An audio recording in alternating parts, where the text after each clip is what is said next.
আচ্ছা, আপনারা কি জানেন বেহালা বরিশার 232 বছরের পুরনো চণ্ডী পুজো শুরু হয়েছিল স্বয়ং মা চণ্ডীর ইচ্ছায়? না জেনে থাকলে আজকের ভিডিওতে আমি আপনাদেরকে সম্পূর্ণটা জানাবো।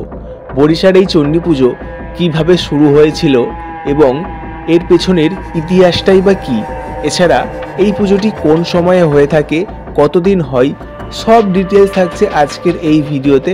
তো চলুন বেশি দেরি না করে ভিডিওটি শুরু করা যাক। কলকাতার বুকে ছড়িয়ে ছিটিয়ে থাকা বিভিন্ন মেলার কথা আমরা সকলেই জানি। তারই মধ্যে এক অন্যতম নামকরা মেলা হলো বেহালা বরিশার চণ্ডী মেলা, যে মেলাকে ঘিরে রয়েছে নানান ঐতিহ্য, ইতিহাস ও গল্প। সময়টা ছিল 1793 খ্রিস্টাব্দ।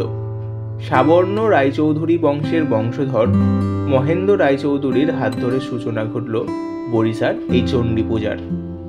শারদীয়া দুর্গাপূজার 2 মাস পরে শুক্লপক্ষের অষ্টমী থেকে দশমী তিথি পর্যন্ত 3 দিনের এই পূজা, আর পুজোকে কেন্দ্র করে 3 দশকের মেলা। আগে এই পুজো কেবলমাত্র সাবর্ণ পরিবারের মধ্যেই সীমাবদ্ধ ছিল। পরিবারের মধ্যে সীমাবদ্ধ থাকাকালীন তখন অবশ্য পুজোকে কেন্দ্র করে এত জাঁকজমক ছিল না। তখন পুজো 3 দিনের ছিল এবং দেবী মায়ের কাছে পাঁঠা বলি ও মোষ বলির প্রথা চালু ছিল। তবে বরিশার এই চণ্ডী পুজোকে ঘিরে রয়েছে আরও একটি ঘটনা বা সত্য ঘটনা। সাবর্ণ রায়চৌধুরীদের বাড়ি লাগোয়া একটি পুকুর রয়েছে। পুকুরটির নাম চণ্ডী পুকুর। কথিত আছে যে স্বপ্নাদেশে এই পুকুর থেকে পাওয়া যায় একটি ঘোড়া। সেই ঘোড়াকে বেনারসি শাড়ি এবং নানা রকম অলঙ্কারে সাজিয়ে দেবী রূপে পুজো করা হতো, কিন্তু এখন দেবী মায়ের মূর্তি তৈরি করে তার পূজা করা হয়।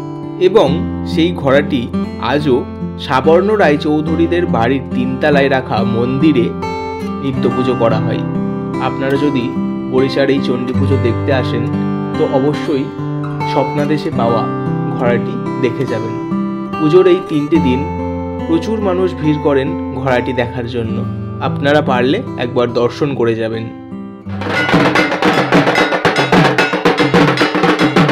আচ্ছা, এই জায়গায় কিন্তু আরো একটি মন্দির আছে, সেটা হচ্ছে শ্রী শ্রী বিপত্তারিণী মা চণ্ডী, শ্রী শ্রী মহানীল সরস্বতী, শ্রী শ্রী মহালক্ষ্মী মন্দির। মানে এত কটা মূর্তি কিন্তু এই মন্দিরের মধ্যে আছে, যেটা আমি আপনাদেরকে এখন দেখাবো। এখন সন্ধি পূজা হচ্ছে।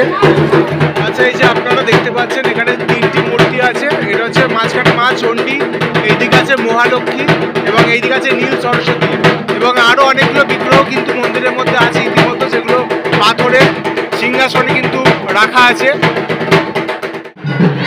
আচ্ছা, এইটা হচ্ছে চণ্ডী পুজোর যে মা চণ্ডীর মন্দির। এইটা অ্যাকচুয়ালি মন্দির, সামনেটা হচ্ছে ডেকোরেশন করা হয়েছে, থিম করা হয়েছে, বেশ সুন্দরভাবে কিন্তু ডেকোরেশন করা হয়েছে। দেখতে পাচ্ছ আজকে অষ্টমীর পুজো হচ্ছে, ঢাক বাজছে।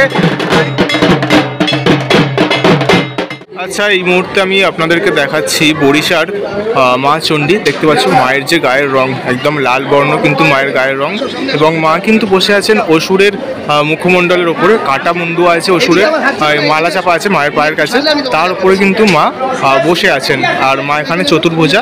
এখানে মায়ের 6টা, এইদিকে 5টা, এইদিকে না, এইদিকে 4টা, এইদিকে 4টা, 8টা কিন্তু সখী আছে টোটাল। আর মায়ের যে বেদিতে দেখতে পাচ্ছ 2টো কিন্তু বড় শঙ্খ করা হয়েছে, তারপর শঙ্খ একদম নিচে আছে, তার উপরে আছে অসুর এবং তার উপর বিরাজ করছেন মা চতুর্ভুজা।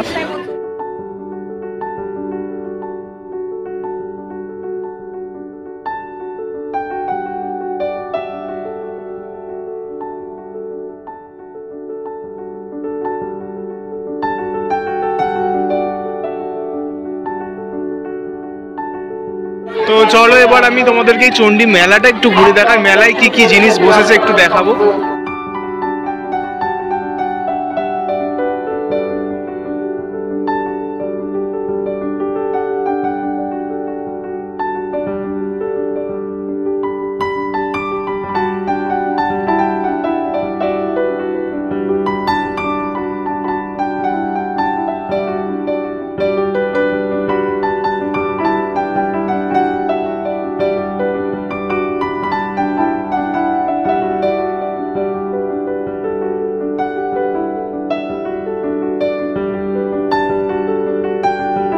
জায়গায় যে লাইটগুলো দেখতে পাচ্ছ 50 টাকা করে দাম।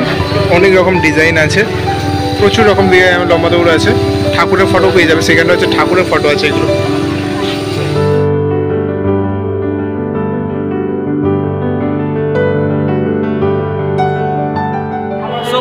এই ছিল আজকের ভিডিও। আজকে আমি তোমাদেরকে দেখালাম 2024-এ বরিশার চণ্ডী পুজো প্রতি বছরই হয়, তো এই বছর দেখালাম আমি তোমাদেরকে, এই বছর আমি প্রথম এলাম। তো যাই হোক, ভিডিওটি ভালো লাগলে লাইক করবে এবং চ্যানেলটা কিন্তু অবশ্যই সাবস্ক্রাইব করবে। আজকের মতো টাটা, দেখা হচ্ছে নেক্সট একটা অন্য কোনো ভালো ভিডিওতে। টাটা।